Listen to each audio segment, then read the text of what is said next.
நான் பயன்படுத்திக்கிட்டு இருந்த சிம் கார்டானது வழக்கம் போல் நல்லா தான் வேலை செஞ்சுது.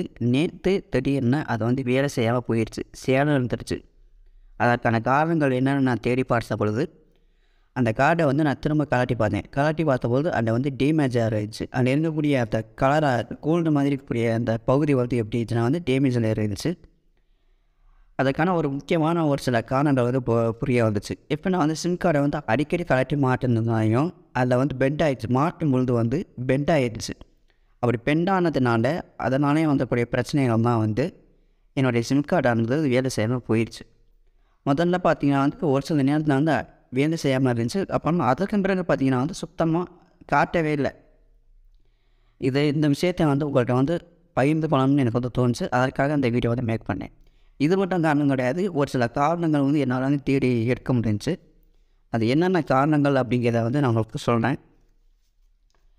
என்ன அப்படின்னா வந்து நம்மளுடைய சிம் கார்டை வந்து நம்மளுடைய மொபைல் ஃபோனில் வந்து சரியாக முறையில் வந்து ப்ராப்பராக வந்து இன்சர்ட் பண்ணாமல் விட்டுருந்தோம் அப்படின்னா சிம் கார்டு வந்து காட்டாமல் போகலாம், வேலை செய்யாமல் போகலாம். முதல் காரணம்.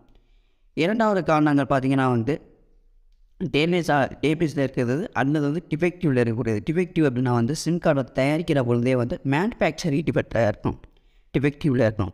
இப்போ தயாரிக்கும் பொழுதே அதோடைய குறைபாடுகளாக இருந்திருக்கலாம். இரண்டாவது காரணங்கள். 3 வந்து பெண்டாக இருக்கும். நம்ம வந்து இன்சர்ட் பண்ணும்போது சிம் கார்டு ஸ்லாட்டில் வந்து சரியாக பொருத்தாமல் இருப்போம்.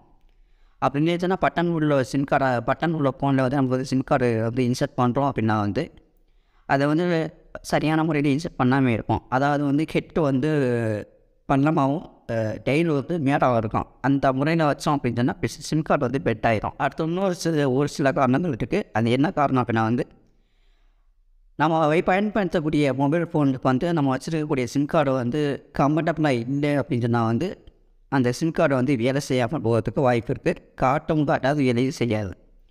அடுத்து வந்து சிம் கார்டு வந்து லாக் ஆகிடுது. இதுக்கு வந்து லாக் ஆகுது அப்படின்னு சொன்னால் தான் மொபைல் ஃபோனில் வந்து சிம் கார்டுக்குன்னு சொன்னால் சிம் லாக்குன்னு சொல்லிட்டு ஒரு ஆப்ஷன் இருக்குது. அதாவது PUK, பர்சனல் அன்லாக்கி. இந்த பர்சனல் நம்மளுடைய சிம் கார்டை வந்து யாருமே பயன்படுத்தக்கூடாதுன்னு சொல்லிட்டு ஒரு 4 இலக்கத்தை வந்து செக்யூரிட்டி பின் போடுவான்.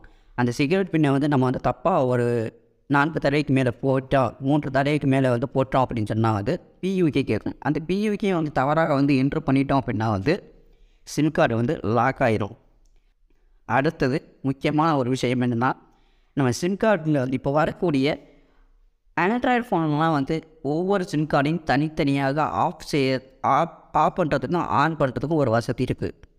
அந்த சிம் கார்டை வந்து காட்டுற பக்கத்தில் வந்து டேப் பட்டன் இருக்கும். அந்த டேப்பை வந்து கிளிக் பண்ணோம் அப்படின்னு சொன்னால் வந்து ஆன் ஆகிக்கிறோம், ஆஃப் ஆகிக்கிறோம். அது மாதிரி நம்ம ஃபோனில் சரியான கான்ஃபிகரேஷன் இல்லை அப்படின்னா வந்து நம்மளுடைய சிம் கார்டை வந்து வேலை செய்யாமல் போகிறதுக்கு அதிக வாய்ப்புகள் இருக்குது, காட்டாமல் போகலாம்.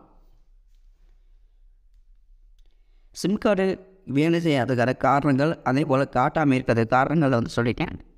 நான் சொன்ன இந்த காரணங்கள்லாம் நம்ம மொபைல் ஃபோனில் உங்கள் சிம் கார்டு இருந்துச்சுன்னு சொன்னால் இதற்கான வழிமுறை என்ன அப்படின்னா வந்து புதுசாக ஒரு ஃபிசிக்கல் சிம் கார்டு வாங்குறதா சரியான வழி. இதை விட்டால் வேறு எந்த வழியும் கிடையாது. மொபைல் ஃபோனில் வந்து நான் செட்டிங்ஸை மாற்றினேன், அதை பண்ணுறேன், இதை பண்ணி இந்த வேலைலாம் வேண்டியவே கிடையாது.